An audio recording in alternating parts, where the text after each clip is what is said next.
Moi, je vais prendre la question au pied de la lettre. La question qui nous est posée, là, c'est peut-on critiquer Israël sans être accusé d'antisémitisme?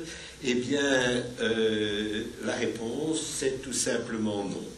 Il est impossible de critiquer Israël sans être accusé d'antisémitisme. Je peux même ajouter, même si on est juif. Alors pourquoi? Mais simplement parce que la propagande israélienne, il existe une propagande israélienne incroyablement efficace, et elle consiste précisément à affirmer que toute dénonciation de la politique israélienne est une manifestation de la volonté immémoriale de tuer les Juifs. Donc c'est aussi gros que ça. Mais je voudrais quand même faire d'abord poser un peu le cadre. Donc, en gros, qu'est-ce que cache cette propagande, ou qu'est-ce qu'elle occulte? Et pour ça, je vais essayer de répondre, pas vraiment, mais de m'adresser à la première partie de la question, la première moitié de la question. Donc, peut-on critiquer Israël?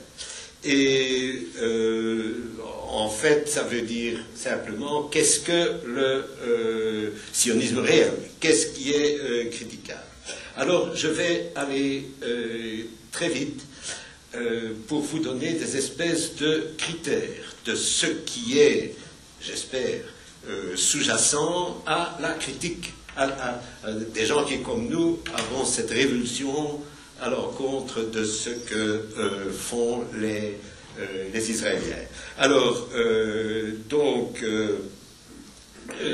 disons, en mai 48, au moment de la création de l'État d'Israël, la quasi-totalité des Palestiniens vivaient sur ce qu'on appelait à l'époque, ce qui était à l'époque la Palestine mandataire.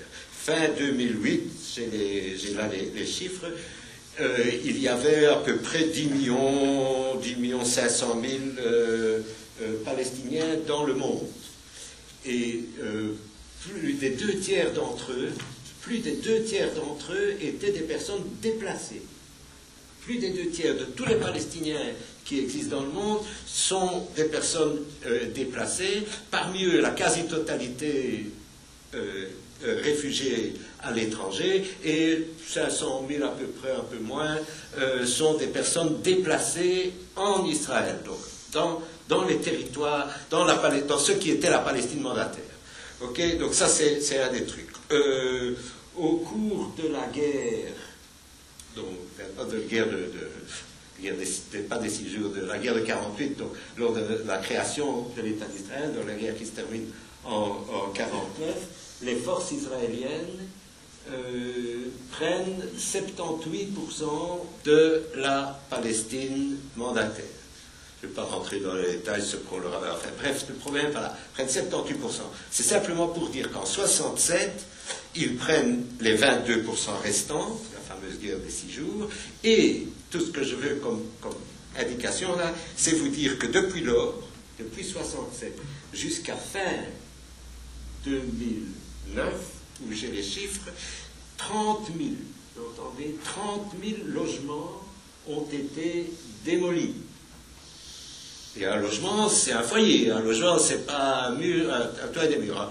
Un logement, c'est une famille, c'est donc 30 000, ce qui est quand même.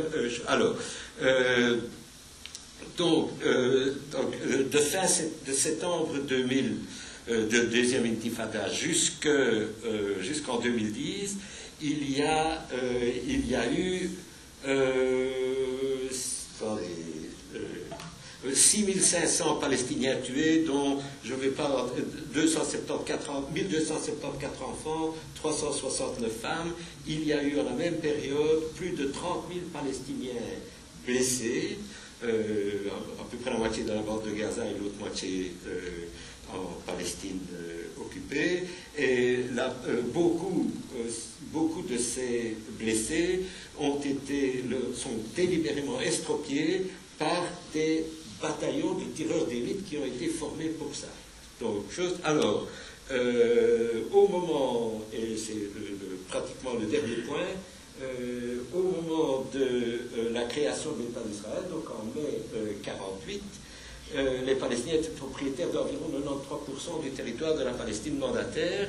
Et aujourd'hui, alors qu'ils sont plus de la moitié de la population sur ce même territoire, ils disposent au grand maximum de 5% des terres cultivables. Et je pensais, moi, jusqu'à tout récemment, j'étais toujours à la recherche de ces chiffres, je pensais tout récemment que c'était le meilleur indice polémique, le meilleur indice pour dénoncer la destruction systématique d'une société. Et il y a une quinzaine de jours, j'ai rencontré, à la l'AVP justement, j'ai rencontré un ingénieur agronome palestinien basé à Gaza, qui étudie précisément ces problèmes-là, et qui m'a expliqué que, en fait, l'indice que moi, je portais comme ça en avant, était là, sous-estimait très largement l'ampleur du sociocide, donc de la destruction systématique de la société palestinienne, parce que la politique actuelle se base surtout sur l'attrition d'eau. C'est-à-dire qu'on empêche l'eau d'arriver sur ces terres. Et particulièrement à Gaza, où on ne permet pas de réparer les pompes, on détruit les captages, etc. Et où l'eau est de plus en plus saline, donc a des rendements de plus en plus faibles dans l'agriculture. Et, me dit-il, en Cisjordanie, donc dans la chose, il dit que là, le phénomène est tout à fait massif et que donc ça pousse, donc même quand il reste des terres, ils ne savent plus les exploiter, et ça les pousse doucement mais sûrement à quitter ces terres. Et il me dit, voilà, 2 mois après, ils sont obligés de quitter la terre. Mekorot, enfin la compagnie israélienne, vient mettre l'eau et tout va bien. Donc voilà, ce que je viens de faire, en fait, c'est vous dire que cette politique du sociocide, donc de la destruction de la vie, est un truc tout à fait systématique, et donc par conséquent, c'est le fondement de nos dénonciations. Donc, quand on critique Israël, c'est la révulsion contre ça que nous avons en tête. Alors, maintenant, sur ce cadre-là, comment fonctionne la propagande israélienne? Eh bien, elle transforme de manière très efficace, je vous dis, ces dénonciations d'Israël. Elle plaque sur ces dénonciations d'Israël le projet de détruire les Juifs. Donc, c'est ça que va faire la propagande israélienne. Elle le fait bien. Alors, je vais essayer très brièvement de résumer le contenu de la propagande israélienne. Ben, accrochez-vous parce que c'est un truc c'est simple mais très tarabiscoté, mais c'est terriblement efficace. Donc voilà, le premier point de cette propagande, et vous l'avez vu, le premier point de cette propagande qui est largement disséminé dans la population, ça va de soi. Donc la volonté d'exterminer les Juifs est endémique chez tous les non-Juifs et même chez leurs collabos, les Juifs renégats. Donc par conséquent, l'intention meurtrière est omniprésente partout ailleurs qu'en Israël. Elle l'a toujours été et elle le sera toujours. Vous avez vu, Bon, alors le deuxième point, c'est Israël a été créé afin de sauver les Juifs, de recueillir les rescapés du génocide et d'être le seul pays où les Juifs pourront assurer leur survie.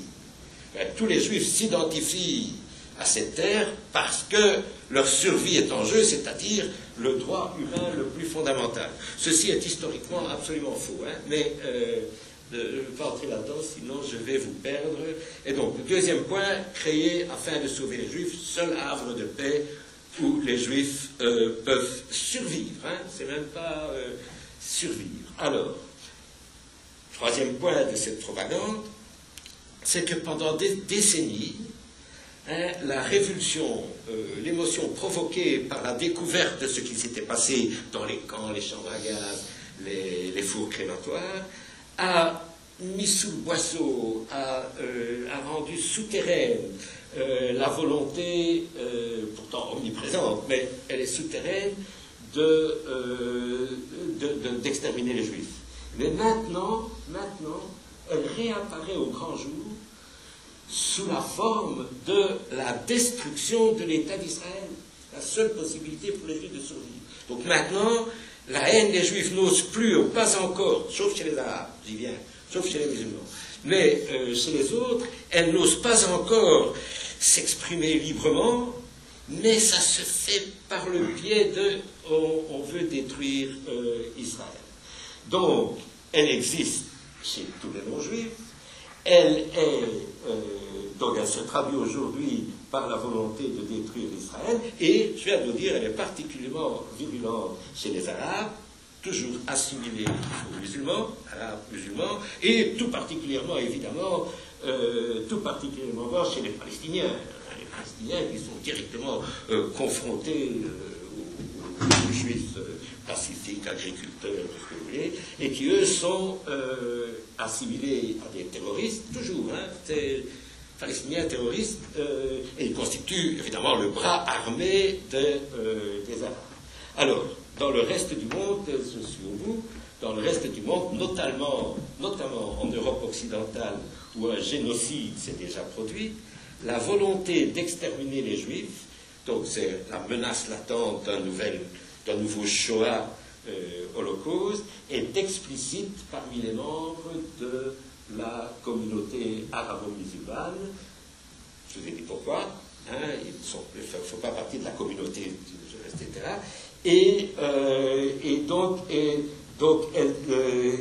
font ça, donc ça, c'est ce qu'on appelle importer le conflit du Moyen-Orient chez nous. Okay? Importer le conflit du Moyen-Orient chez nous, donc la volonté de détruire Israël, c'est le fait principalement des Arabes, parce qu'eux n'ont plus cette espèce de difficulté à critiquer, à dire carrément qu'ils veulent tuer les Juifs. Alors, donc, si on veut par conséquent, comment le principal résultat, si vous voulez, c'est que dénoncer Israël, si vous avez bien suivi ce que je dis, dénoncer Israël, hein, et donc dénoncer Israël comme un État criminel, le délégitimer, comme il dit, c'est un mot qui n'existe pas en français, mais il l'emploie tout le temps, délégitimer un État, je me demande un peu ce que ça veut dire, mais bref, ça veut dire on veut le détruire. Hein. Donc, dénoncer Israël comme criminel exprime la volonté génocidaire. Et une des nouveautés, d'ailleurs, c'était là, quand je suis resté, c'est que une des nouveautés, c'est que les porte-paroles, hein, des soi-disant communautés juives chez nous, donc je parle du CCOJB et donc nous avons été là à une conférence, c'était assez hallucinant, et la mise en œuvre dans l'état embryonnaire aujourd'hui de la volonté de détruire Israël, qui se répand au-delà déjà de la communauté musulmane, qu'est-ce que c'est? Le boycott. Le boycott, c'est la forme embryonnaire, ils l'ont dit et répété, je n'en revenais pas. Le boycott d'Israël, c'est le début, la forme embryonnaire de la volonté de détruire Israël, ça veut dire exterminer les Juifs. Alors bon, voilà, donc on en est là. Vous avez là, je pense, l'essentiel de la propagande israélienne. Alors, je vous donne juste quelques repères. Je vais essayer d'être bref, mais quelques repères pour vous indiquer la source Comment ça se fait que c'est tellement efficace, cette espèce de propagande, alors que, enfin, quand on l'explicite comme ça, c'est du délire, enfin, nulle part, les Juifs ne sont menacés de mort, il faut quand même pas rigoler, c'est certainement pas en Israël, je vais dire, la plus forte armée du Moyen-Orient est de très loin confrontée à des Arabes, surtout les Palestiniens, occupés et complètement infiltrés, enfin bref, c'est du délire, c'est totalement du délire, et pourtant, c'est là et ça marche. Alors comment ça fonctionne? Eh bien, peut-être le point crucial, c'est que cette propagande se présente comme l'expression d'une communauté juive mondiale. Un truc évidemment totalement mythique. Ça veut dire quoi, ça? Un juif universel. Imaginez-vous un juif irakien qui mange en arabe, qui rêve en arabe, qui parle en arabe, qui prie en arabe. Et un juif israélien né sur son char, etc. Mais enfin, on va pas entrer là-dedans, c'est totalement mythique, mais ça marche. Et donc ça se présente comme l'expression de cette communauté juive totalement mythique, et donc ce qui revient à associer implicitement, et quand c'est implicite, c'est drôlement efficace, tous les Juifs à Israël, évidemment. Donc, on va associer tous les Juifs au sociocide des Palestiniens. Alors, dans une perspective comme ça, toute polémique, c'est-à-dire toute dénonciation d'Israël, devient l'expression de l'antisémitisme, devient l'expression de cette volonté, de cette haine meurtrière contre le juif, contre les juifs, contre la communauté. Donc ça en tout cas, ça marche. Alors je voudrais attirer l'attention ici sur quelque chose d'important. C'est que la référence, les mots sont très importants, en idéologie évidemment. Donc la référence à la toute-puissance des lobbies juifs était cette composante fondamentale de la propagande israélienne. Il faut parler de lobby israélien, à la rigueur pro-israélien, mais il faut parler de lobby israélien parce que c'est ce qu'ils sont. Au ministère des Affaires étrangères israélien, qui en hébreu c'est ministère de l'extérieur, sous-entendu extérieur de la terre, Chutz la'aretz, hors la terre. Il y a la terre d'Israël et il y a hors la terre. Il n'y a pas de ministère des Affaires étrangères, il y a le ministère de hors de la terre. Ça c'est... enfin, il y a beaucoup de trucs comme ça. Ça, si vous voulez, et ce ministère émet des directives. Il y a un département, ce qui est quand même inouï, un département antisémitisme au ministère des Affaires étrangères, et ce département émet des directives dans le monde entier. Il y a des sites où on peut les trouver. Alors, ici, il y a un truc, le deuxième point, il y a un truc un peu plus compliqué, et j'espère ne pas me prendre les pieds. J'ai préparé ça à la dernière minute, et c'est tellement des trucs qui m'intéressent et qui m'obnubilent. C'est que cette propagande banalise le crime contre l'humanité, et donc les droits humains les plus fondamentaux, notamment le droit des peuples à disposer d'eux-mêmes, et donc le sociocide.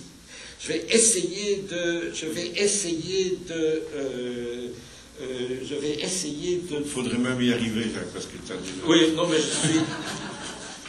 Ah oui. Ah ben, je suis pratiquement au bout.